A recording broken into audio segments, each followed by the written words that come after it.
We now return to the story that you originally came here for.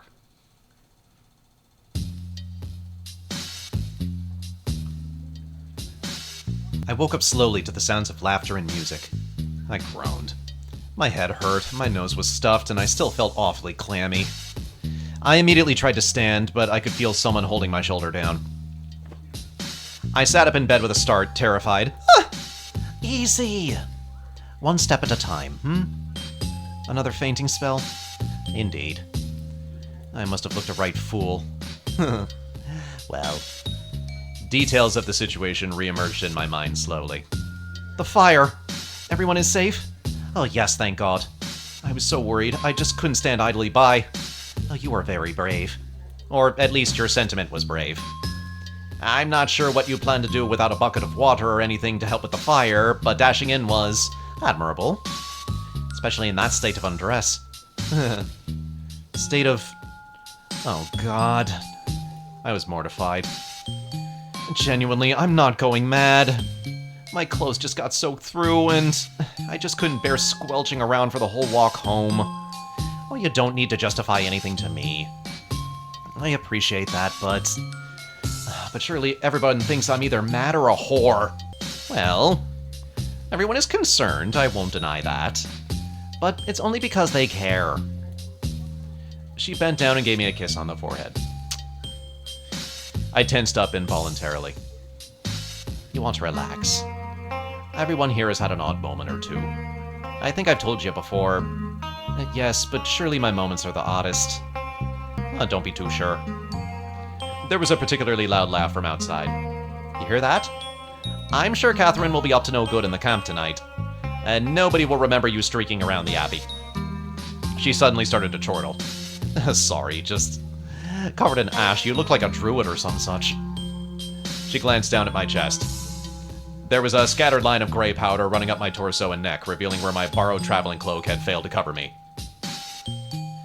The bishop would like to speak with you. Oh no. I wouldn't worry, he seemed very concerned for your well-being. He's really a sweet man, but I insist you do get some rest first. Not to mention that you need a bath. Yes, most definitely. So, Catherine... We'll do what Catherine is wont to do. And that's none of your business. Come on. Let's get you cleaned up, shall we? Where are my clothes? You'll have to don that cloak again, I'm afraid. I washed your habit, but it's all still drying. Oh. I stood up and retrieved the Superior's cloak from the back of my riding chair. Not to point out the obvious, but... You're a touch less skittish about nudity these days, aren't you? I'm too exhausted to care, to tell you the truth. And it's nothing I haven't seen before, true enough. I fastened the clasp and sighed. Moira? I feel as if I'm failing myself. Not just myself, but everyone around me. Did you ever feel that way, coming here? I know that my circumstances are strange, but sometimes I marvel at how far I've fallen. Fallen? What do you mean? I used to recite the hours. There was a time when I might be able to repeat the entire Bible from memory because I lived inside of it. But now I'm very much outside of it. Do you know what I did today? Moira smiled and reached out to stroke my cheek. Poor thing. What did you do? I can't say it. Oh, sweet Hedwig. Let's get you to the bath, I'm sure a wash will calm you down. I nodded and followed her out of the dorms. She retrieved a candle pricket from the fireplace on the way. The sounds of revelry were echoing throughout the cloister. Nobody seems too worried about what happened. There's not much else to do about it. The Superior is furious, of course. After you fainted, she dragged Eustace to her office, and I haven't seen them since. Moira giggled as she held the door to the baths open for me. Poor Eustace, I shouldn't laugh. It was pitch dark in the bathhouse until Moira touched her candle to a sconce on the wall. One tub had been prepared. I hesitated before disrobing. Are you? Oh, no, I wasn't planning to. I shed the cloak from my shoulders and stepped into the bath while Moira set about lighting a sconce with her candle. The cool water was a shock at first, but as I sank into a sitting position, it became unbelievably comfortable. Once again, I had been treated with pleasant-smelling salts and herbs. I sighed and allowed myself to enjoy the sensation. Moira moved a better look at me, evidently still interested in chatting. You did all this? I thought it was the least I could do after making such a mess of supper. Oh goodness, I forgot all about that. What happened? Well, I thought I had made something mostly edible, but it turns out Darcy really is just irreplaceable. Did everyone eat? Against their better judgment. I'm sorry I left you to it alone. I'll pay it no mind. Truth be told, I doubt having two of us would have made much of a difference. Have you ever cooked? Never in my life. Nor I, until today. So in the end, it was probably best you ran off. Two clueless cooks would have only doubled the chance of setting the whole kitchen on fire. Yeah, what a strange coincidence. Strange indeed. When we smelled smoke in the refectory, I was certain I had left the fire in the stove going. But it was a candle in the library, apparently. Speaking of smoke, this is reminding me of something. Do you remember whether you noticed any smoke the morning Catherine was found? Oh yes, quite clearly. It's one of the first things that comes to mind. Why? Oh, no reason. I just have smoke on my mind. I remember some of the others mentioning they had noticed it that morning. I am beginning to associate it with ill portents, I think. Oh, that's understandable. I'm just relieved it wasn't something awful like that. How did the Superior react? She assumed it was Flora's fault at first, but Eustace admitted to leaving something burning while she had been working in the sacristy. Yeah, by the way, I should put myself on blast for this.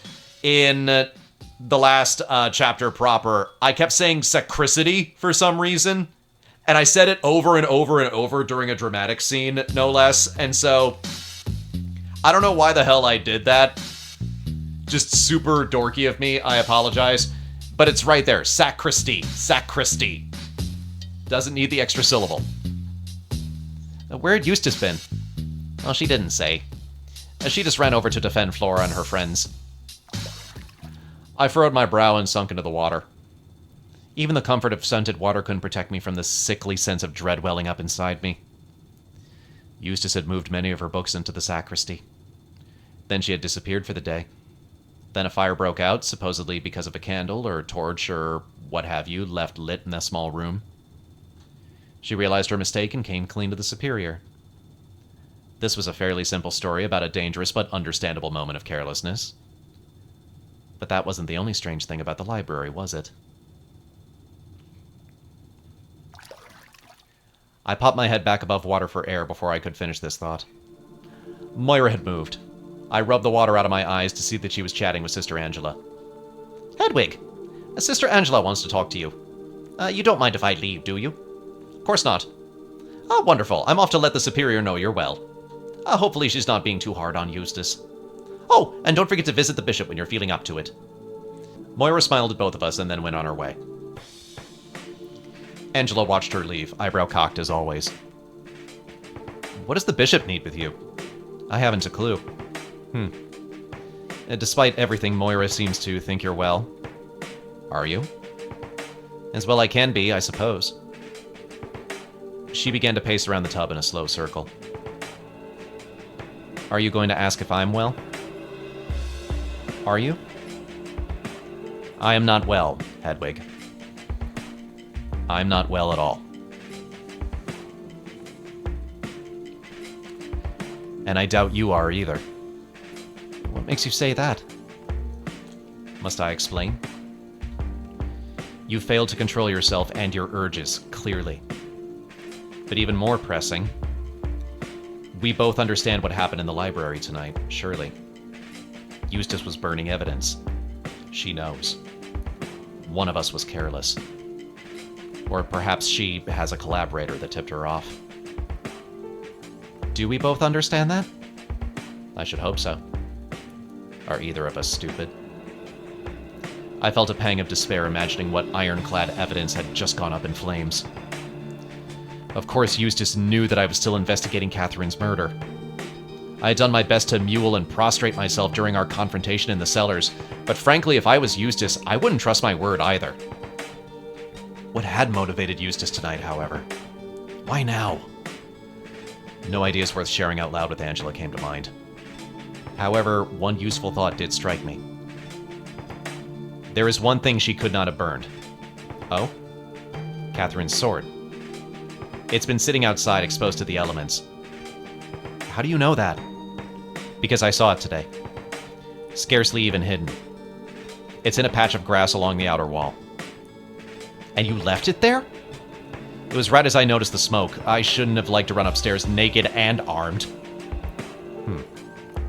I suppose not. It would have been pretty hot, but anyway. Still, knowing that a weapon is just sitting there for anyone to take has me ill at ease. Should I go retrieve it? Angela looked thoughtful. Do you have any idea why it might be there? None at all. Where is it exactly? By the exit that leads towards the hospitalum. Have you seen anyone there lately? Well, it's not far from the stairs I carried Flora down. I ran into the monster there. Angela looked as if she had something to say, but I realized something before she could speak. But it wasn't wielding the sword that night. I hadn't thought about that until just now, but it only grabbed Flora and I. The only person I've seen near where the sword rests is... An image formed in my head. I had, in fact, seen somebody acting rather shiftily in that exact spot once before. Sorry, the synth just hit my ears really, really hard. Like, Emerson, Lake, and Palmer is warming up right now in my headset. Sister Catherine. And what was she doing? I stopped short. Angela and I had made a pact, but I had also made Catherine a promise. I don't know. But I suppose I could ask her. Angela nodded.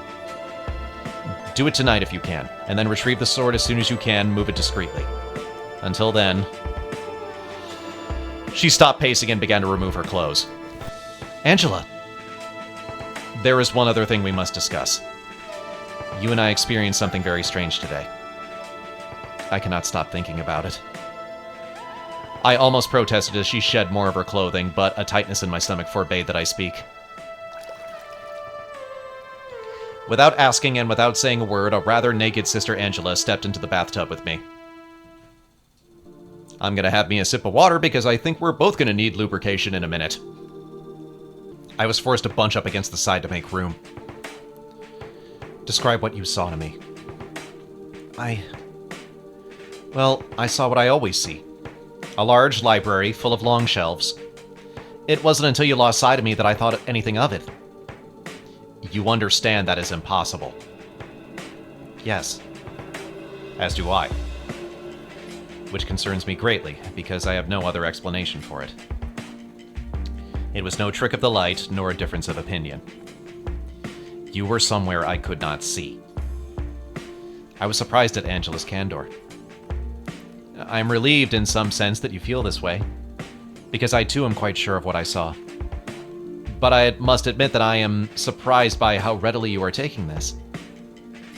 After all, I've seen many strange things here, many of them impossible. And I've told no one. I've been so afraid to admit these things or consider them as part of my investigation.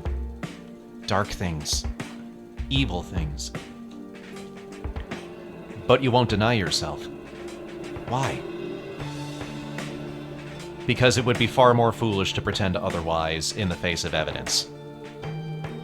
When we all piled out of the refectory to investigate the smell of smoke, I was the first upstairs. Flames were leaping out of the doorway into the sacristy. But do you know what else was up in the air? Paper. Bits and pieces of pages. Yet the shelves I could see at any rate, remained full. Ergo...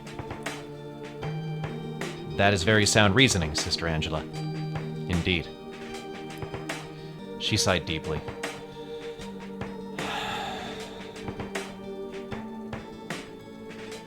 Would you run away with me, Hedwig? Run away? Leave this place to its doom. I fear there is little we can do about it ourselves. There is no more evidence for us to gather, and it would seem that Sister Eustace is capable of significant devilry. Not long ago, you were so full of purpose. That was before I saw you reappear out of thin air. I felt strong then. I was brave. But I am not stupid. We have been bested, handily. Cow! coward! I could not contain myself. Angela looked up at me in complete shock. Do you know what I have done for Catherine? I have lied every day to everyone about who I am and what I'm doing here. I've cheated, I've stolen, and worst of all, I have indulged. You whored me out to those women. You told me it was the best and only way to win their trust, to lie and make myself available to them, and I agreed with you. I may well have given up a place in heaven for the sake of Sister Catherine. What have you done, Sister Angela? What sacrifices have you made other than your comfort? You tossed me like a ham-hock to greedy dogs. I saw a monster plain as day the very first night after I left my cell, yet I have managed to keep my faith and maintain my duty. And you are ready to give up because of some curious shelves? You demanded a pact with me. Hedwig, And now you wish to abandon Catherine? I am not St. George, Hedwig, and neither are you. There is bravery and honor and duty, and then there is stubbornness. Would God send us such an impossible mission? Perhaps we are meant to tell greater people with greater power. We could travel to Westminster. They have exorcists. There are knights hospitaller. I am not a coward, but I am also no fool. She looked at me pleadingly.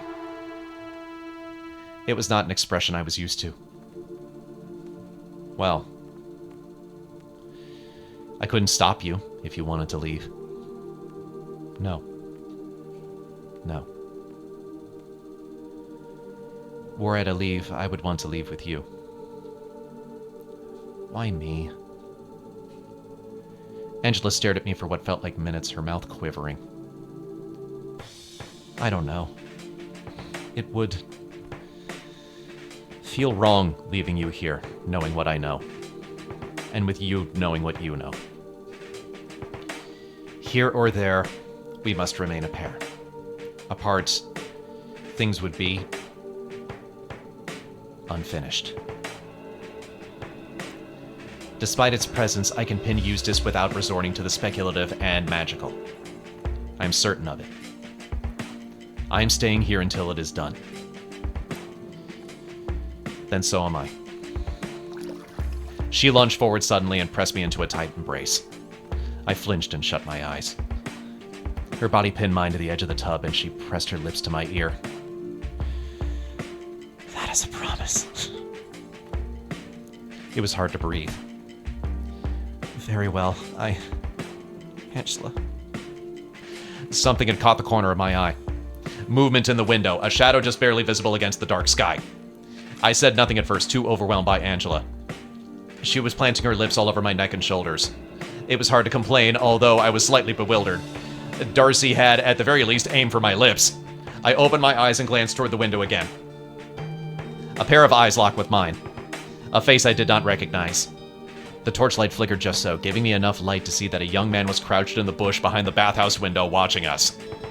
He looked terrified to have been caught. Oh, hello. My keeper grinned at him, and after a moment of bewilderment, he grinned back. I leaned back in the tub and, at my doppelganger's instruction, held my arms aloft to give the spectator a better view. Like what you see? I came to my senses quickly, however. Oh, God! I made a show of slinking under the water and gesticulating toward the window. Angela scrambled backwards, sloshing all the way. The observer disappeared immediately. I too felt strangely violated, both by the circumstances and by the behavior my doppelganger had goaded me into. I knew it! I knew it! She launched herself out of the bath and began drying herself with a towel furiously. I oughta got that little rat! She gave up on the towel and flung it to the ground. She crouched low and began to fumble with the pile of clothes she had shed before joining me in the bath. I realized a second too late what she was looking for. Angela, don't! I saw a flash of silver and she began to sprint, full tilt, still nude. I ejected myself from the tub to give chase. The young man hadn't gotten far and Angela's long legs carried her surprisingly quickly. I could barely keep up, and the further we got from the bathhouse, the more worried I felt. If I were to be caught like this twice in one day. We were approaching the archway. Please, I beg God, I was not sure what I wanted even. I just begged openly for something. Oh my god! So this is how I die. Stabbed to death by an angry, naked nun wielding a knife. It's not how I thought I would go. But I always secretly hoped. With an animal howl, Angela leapt onto the fleeing lad and tackled him to the ground. He yelped, but it was interrupted by a horrific crunch as his chin collided with the ground. The pair skidded hard against the gravel before finally coming to a stop. I could see blood on Angela's knees. She pressed the dagger into the back of his neck and dug the tip into his skin without hesitation. Angela! In spite of how hot this is, please don't kill him! She ignored me and spoke to the wretch in a hoarse whisper. Tell me your name. Thomas. His lips were split and blood was pouring out of his mouth. It made him hard to understand and I had to look away. That's unfortunate. I don't believe in fate, but your name makes a compelling argument. If only I had been riding a horse, The young man coughed and sputtered. I got lost back on the way from the latrine, good sister. Liar. She removed the knife from his neck, then held... I'm sorry, I don't mean to laugh. I'm just like... This guy is sincerely in danger right now. She will kill him. I know that Angela will kill him. Wrong nun on the wrong night, buddy. She removed the knife from his neck and then held the tip against his cheekbone. What did they do with poor Thomas? He was executed, if I remember correctly. Or at the very least, they say he was struck blind as punishment. Your choice. Sister Angela! I dare not interfere physically. She was armed and I was not, and her rage seemed to give her the strength of 10 men. My god, what is happening here? I whipped around and shrieked, ah! Margaret's father was standing dumbstruck on the path behind us. One of your little boys was spying on the baths. Crispin walked forward with an immense amount of calm and looked down on his bloodied employee. Thomas, is this true? Was just on my way back from the latrine, sir. Took a wrong turn. Liar! Tell me what happened. He looked up at Angela, then at me. He looked calm but deadly serious and was seemingly unembarrassed by our nudity. Not the first time I've seen nuns naked with knives, and it shan't be the last. Hedwig saw him crouching by the window as we bathed. Who knows how long he was there? Spilling his seed on the ground, no doubt. It's true, sir. I looked up and saw him there.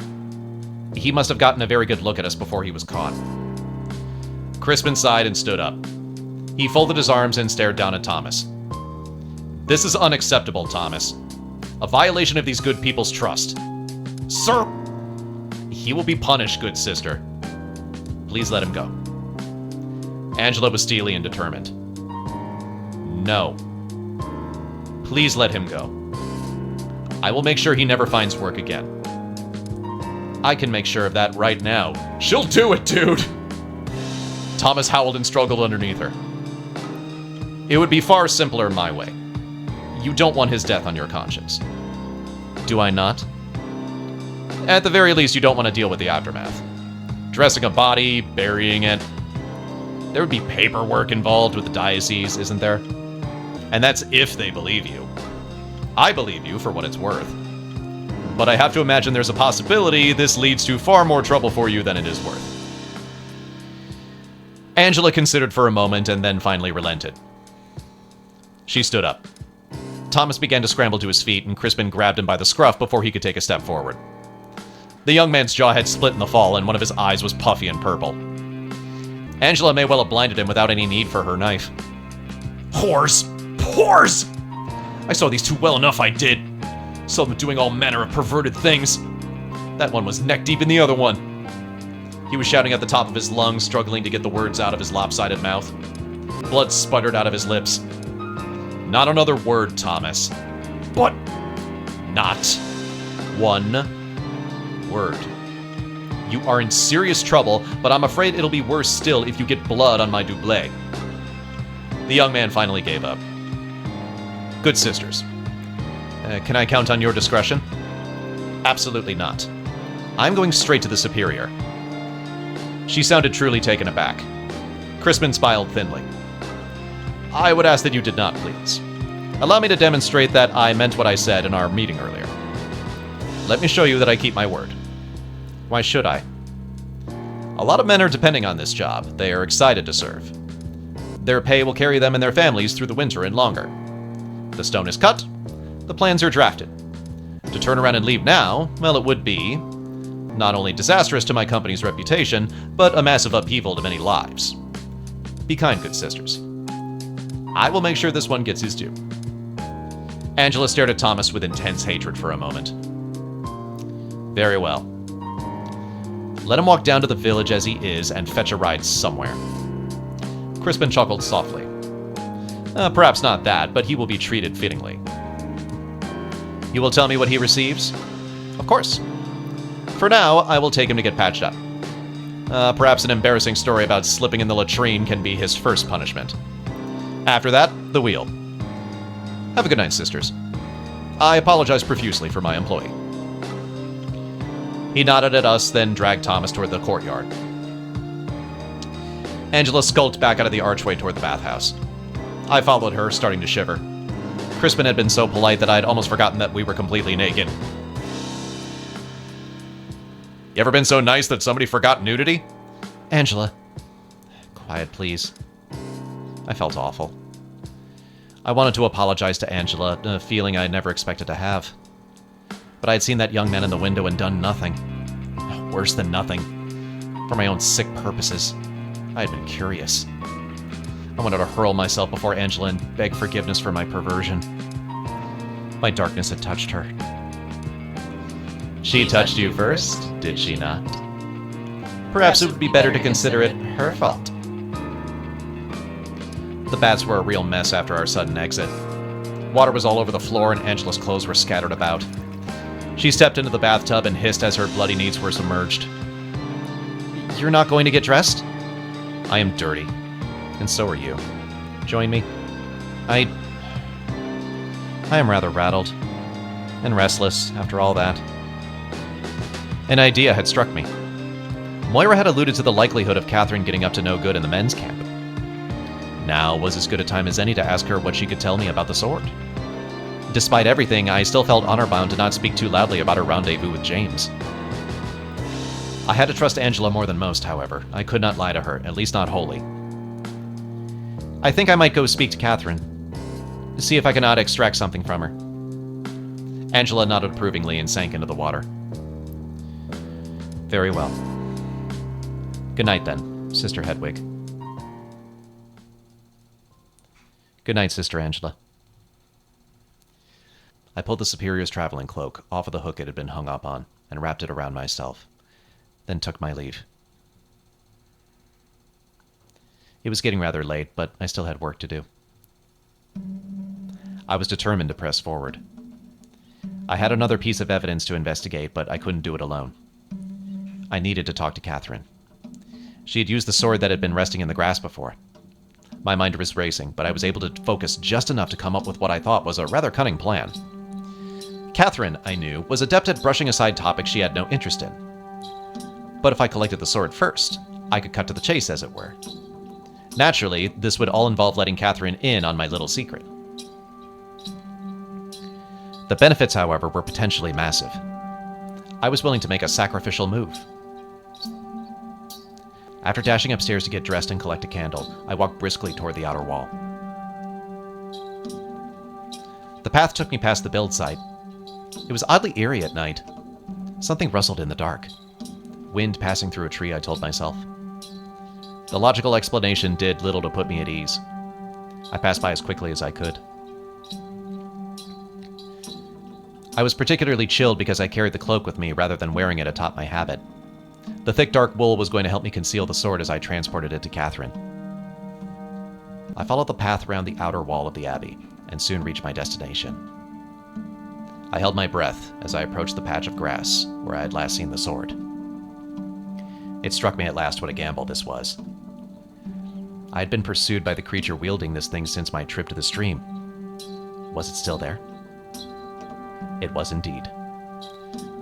Perhaps this was some agreed-upon hiding spot between Eustace and her dark benefactor. With a sigh of relief, I bent down and retrieved it. It was looking a little worse for wear, but I wiped it dry with the cloak before wrapping it up into as neat a bundle as I could. I held the swaddled sword under my arm and turned to return the way I had come. There absolutely was something at the construction site, however. A shadow that had not been there before, standing atop the chapel. I had many questions, as well as a palpable sense of fear. But I did not allow myself to linger. I had taken enough chances tonight. At best, the figure was a wandering sister who I would have to explain the bundled sword to. At worst, I might have crossed paths with the bar guest as it explored the nascent clock tower. Perhaps building here was a cursed endeavor after all. I decided to take the long way around, up the stairs I had carried Flora down. I dare not glance over my shoulder. There were simply no pleasant explanations for that figure. What if it was yet another leering young man? I could not count on Angela to tackle everyone who stalked and watched me. I mean, I don't know if there are enough hours in the day, but ask her to do it, I think she will. As I crested the top step, I gagged a little. There was a truly terrible smell emanating from somewhere. It was so overpowering that I could almost feel it. Where was it coming from? It got stronger as I approached the door that had crushed Flora's knee. I could hear a low buzzing sound coming from below. With some trepidation, I peeked over the stone wall, but it was too thick and wide to get a good view of anything below. It was difficult to make out exactly what it was from up here, though I slowly realized what the noise was. I thought back to the days and nights alone in my cell when flies had drifted in to pick at whatever leftover food sat on my windowsill. Whatever was below the wall was no doubt flesh. I remember that Eustace and I had caught a similar scent walking back from the field after I briefly lost my mind and ran naked through the tall grass. Perhaps a poor little rabbit had wandered into the bush and died? That was not enough rationalization for me to leave it be, however. But what of the figure that I had seen by the build site? Curiosity got the better of me. I hopped back down from the edge of the wall and jogged back toward the stairs, gliding down them and slipping around the outside of the wall. As I jogged, I felt a surge of bravery. So what if it was indeed a Barghest or ghost or devil? I had a sword! Thankfully, I was not waylaid. I had to navigate some uneven slopes as the stone curved around the hill. It was a little tricky in the dark, but I was determined not to fall and roll down as I had in front of Darcy before. Things evened out slightly as I approached the field. As I approached the overgrown shrubs, I could hear the incessant buzzing of flies again. Yoinks, if they censored that, then that's really bad. I pulled aside a branch to get a better look at what they had been feeding on. There was indeed a dead thing here. The flesh was almost all gone. Only graying patches here and there still stuck to the bones. A few tufts of fur remained, some attached to the remaining skin that had fallen from the ribcage to reveal the creature's innards, which were covered in hungry little beasties. The number of legs at least assured me that this was no man or woman. The desiccating body might have been unidentifiable, save for one alarming detail. A missing head. This had to be the goat that I had seen beheaded by the ghost all those nights ago. The deed had been done with the sword I was carrying, no less. Exhilarated, triumphant, and slightly nauseous, I scurried away from the shrubs and made my way back up to the upper wall. As emboldened as I felt, I did not feel like trying my luck going through the build site again. So I had not been imagining things after all. I really had seen a goat. As I approached the large doors, my mind raced. One more thread of evidence to follow. But what exactly did this information confirm? I decided that simple vindication would have to be enough for now. I pushed my way through the door that had crushed Flora's leg. For a moment, I was anxious that I might face the same fate. Nothing happened, of course. The wind wasn't so strong tonight. As I hastily strode through the second-floor hallway, my thoughts refocused on Catherine. With the sword in hand, I would be able to plainly tell her what I needed. She could tell me something about the circumstances that would further incriminate Eustace. Were they in league together? I certainly hope not, but surreptitiously, passing a deadly weapon around the Abbey was cause for great alarm. There was still a long divot in the gravel underneath the archway, no doubt the spot where Thomas had skidded after Angela leapt on his back. I had stood in that spot, naked as anything, for God knows how long. Had any of the other men seen me? So be it, I thought. I approached a roaring campfire where I could see several sisters engaged in raucous conversation with the builders. Ah, make room, friends! We have another visitor. What was all that commotion about just now? The boss looked right pissed. Hedwig, how wonderful! I was actually just telling these lads all about you. I'm not here to chat, I'm afraid. I need to speak with you. Oh, go on, then. Alone? Catherine untangled herself from her admirers, looking slightly irritated. I guided her to the most secluded spot I could find at the edge of the camp, close to the Abbey wall. What's this about, Hedwig? I'm trying to relax. I'll let you return to merrymaking in a moment. Well, spit it out, then. What is it that you're carrying? I will get to that. First, I must share an important secret with you. Oh my. You see, I must seek your help with something of grave importance. I've been lying to you for a while. Not just to you, but to everyone. And I will continue to lie to others, I'm afraid. You must keep this secret, as I have kept your secrets in kind. Get to the point, Hedwig. I'm investigating Catherine's death. Well, duh! I suspected as much in my more paranoid moments. I must admit I do not relish being correct. Well, you see, you have nothing to worry about. Or rather, you won't if you can help me. Rather threatening. Go on. Well, you see, I glanced around and lowered my voice to a whisper. I suspect Eustace is up to something. You think she... No, try not to think about that. It's less that I suspect her specifically, and more that, well, I know she's hiding something from me.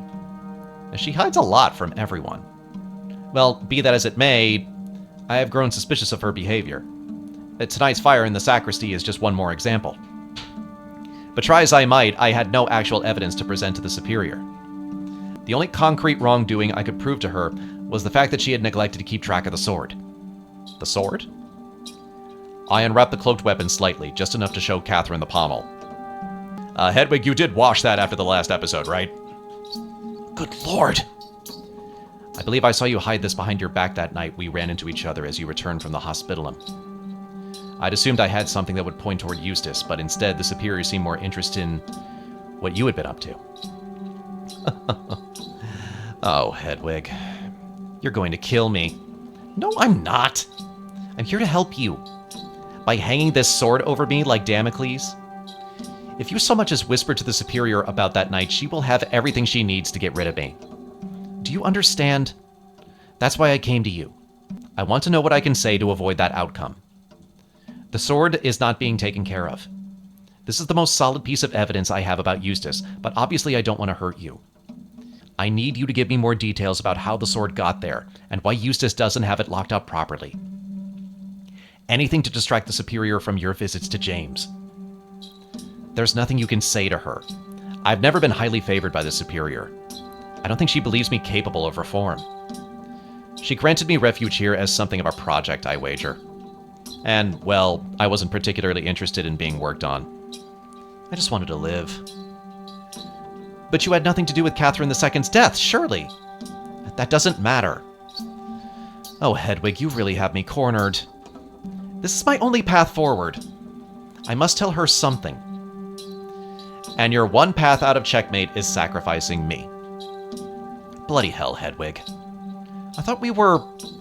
well... I wasn't gonna say fuck buddies, but, you know, bene-friends, to put it a nicer way. Closer than this. I did not come here with the intent to threaten you. Why are you so certain this would spell your doom? That's rubbish. You wouldn't be telling me this if it didn't. I'm useful all of a sudden, and you're playing Inquisitor.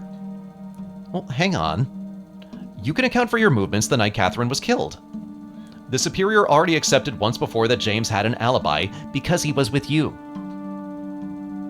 So it should follow that you have an alibi because you were with him. In fact, there's nothing to worry about at all, surely. Perhaps I've just overthought all of this? Catherine smiled thinly. That is not how this works. The Superior has to offer someone up to the Bishop. The Bishop, in turn, has to return to the diocese. They don't care about fiddly little details like who was where when. What matters to everyone above us is the illusion of closure. Pieces must move. Lynborough Abbey safe from the machinations of a repeat murderess. That's the story the bishop will present before they hang me. But your husband died in an accident! You were just blamed by those awful villagers! Catherine leaned close to me, her eyes glinting. She whispered through her teeth, her voice a low purr. Hedwig. Dear. Of course I killed my husband. I stood there, dumbfounded. No. No. No! You didn't! I did, and I would do it again in an instant. I am comfortable saying he got what was coming to him, and I have happily paid the price here. Well, happily enough. For a while, I eked out a living feeling like I had freed myself from decades of suffering. Perhaps hell awaited me in the end, but at the very least, I could live somewhat comfortably here. But not anymore. Maybe it was always meant to be this way. She was murmuring now. I couldn't run forever. Whatever you may have done in the past, punishment for Catherine II's death is no proxy. Then you must decide whether or not you want me dead, Hedwig. Because that's what will happen if you so much as breathe in the Superior's direction about James and I. I never should have fucked that pimply little weasel. I always expected that'd catch up to me, just not like this. Catherine. Please leave, Hedwig. I would like to enjoy the rest of my night. Do what you must with that sword. I appreciate the warning, at least. I backed away slowly, still trying to think of something to say. Still trying to process the idea of Catherine killing someone. Well, no, that part I totally buy. If you remember, in the finale of Volume 1, Catherine was actually very good at using a sword. So she did decapitate someone, just not the person we thought. Part of me wanted to turn and flee, even if I was the armed party in this exchange. However, something gave me pause. Pity overrode fear. Vengeance was the Lord's, but so was judgment. Whatever had pushed Catherine to commit such a heinous act must have been awful. She eventually stepped forward, interrupting my thoughts. She was not finished with the conversation, after all. I've changed my mind. So, you suspect Eustace is up to something. They were always up to something, that lot. I never thought too hard about it. I didn't want to. Margaret was very closely involved, you see. Catherine II, Margaret, Moira, and Eustace, they had meetings. Constantly. It consumed Catherine in the end, whatever it was. When she died, her closest friends were the last people I thought could have been involved. Of course, I was relieved, selfishly, when James was fingered for the crime. After he was done fingering me, hi-oh. But in the back of my mind, well, I'm sure you would know more than I. I stayed out of it all. What were they up to? They wanted to kill someone. She smiled briefly, clearly taking pleasure in giving me something this bitter to chew on. That's all I know. Perhaps you can find more now. I wouldn't know where to begin with that. Oh, that's a shame. I shall wait out my doom with grace, then. Goodbye, Hedwig. I turned away, tears welling up in my eyes. This was all too much for me to bear. I wanted to run and burst into the Superior's office and scream that Eustace was clearly at fault, but I knew it would do me no good. I didn't have real evidence. And what could I even argue for? That Eustace seemed more suspicious? That she was capable of the impossible? I had to find something else, but Catherine clearly wouldn't budge. All I could do now was pray. I shut my door behind me and fell to my knees next to my bed, my face still streaked with tears. Please, I beg God. Please help me find a path forward. No matter how heinous her previous crime was, she did not deserve to be blamed for something she did not do. She had taken her vows as penance. What good was the monastery if she was yanked out of it before she could truly repent? It felt odd to be arguing in her favor. When she confessed to me that she was a killer, I nearly bolted then and there. But her punishment could not be one meant for another. I pleaded under my breath for I don't know how long. Eventually, I broke down into sobs, for I suspected that I did not deserve to be heard. I thought of all my various sins. My lechery, my lies. Who was I to advocate on behalf of anyone? I was being punished. I deserved it. I kicked the bundled sword under my bed and crawled onto the mattress, miserable and sodden, and fell asleep. I dreamed of those soldiers once again. This time they caught me quickly and dealt with me slowly. I was asleep before I hit the pillow, and once again I dreamed that I was being chased with pikes.